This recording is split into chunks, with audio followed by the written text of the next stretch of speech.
Explain the concepts of Rice Tarrification Law or RTL in the Philippines. About the concept of Rice Tarrification Law or Republic Act 11203, it is signed by the 30, signed the bill into law on February 15, according to the official gazette, and the law will take effect on March 5. According to the Department of Finance, the law's implementing rules and regulations will be enacted on March 3. Duterte said there is a need to address the urgent need to improve availability of the rice in the country to prevent artificial rice shortage, reduce the price of the rice in the market, and curtail the prevalence of corruption and curtail the diminution in the rice industry. The law essentially allows for the liberalization of rice imports. It will remove previously placed quota on rice imports, permitting traders to import a near unlimited quantity of rice. In the basic rules, the economy, the laws of the supply and demand will dictate market prices by allowing more competitors to enter the rice market. The law will lower the price of the rice by increasing supply. The taxes will go to a Rice Competitiveness Enhancement Fund or RCEF, which will allocate the revenue to programs for mass irrigation, rice storage, and research initiatives. Local farmers are expected to be impacted the most as the removal of quantitative restriction will pit them against foreign competitors. The National Food Authority or NFA will also be directly affected as the law will remove various functions from their role in food importation and distribution.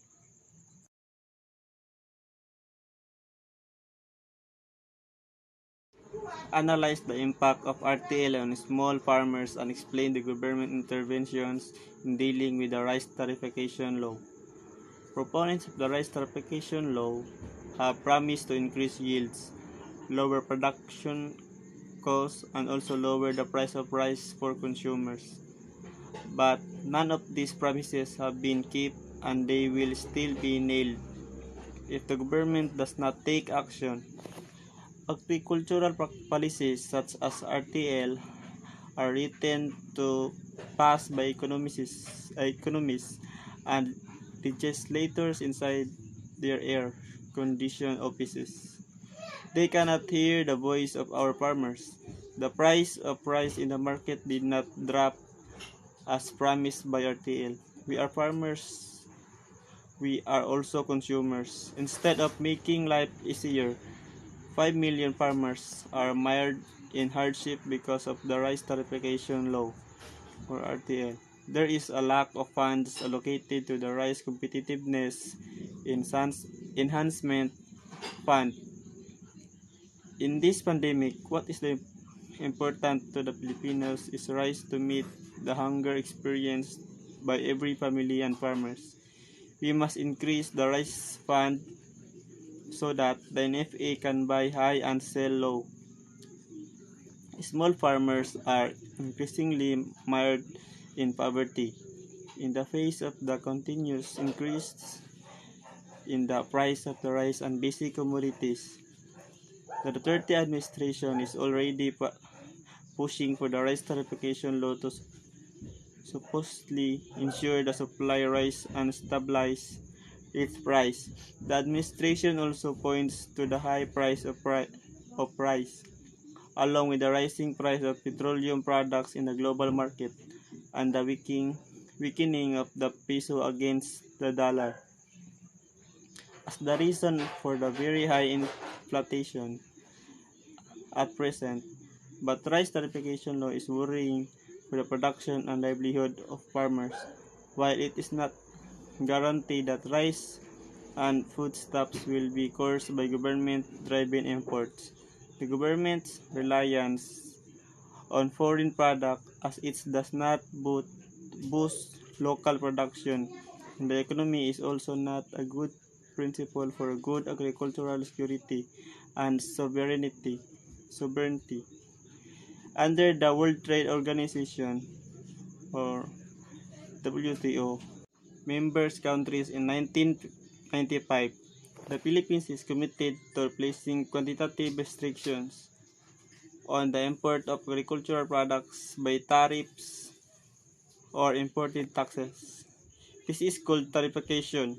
In due course, the Philippines will lower these tariffs to the anonymous minimum level and will be tied to this level and will not be able to raise the tariff on agricultural products further.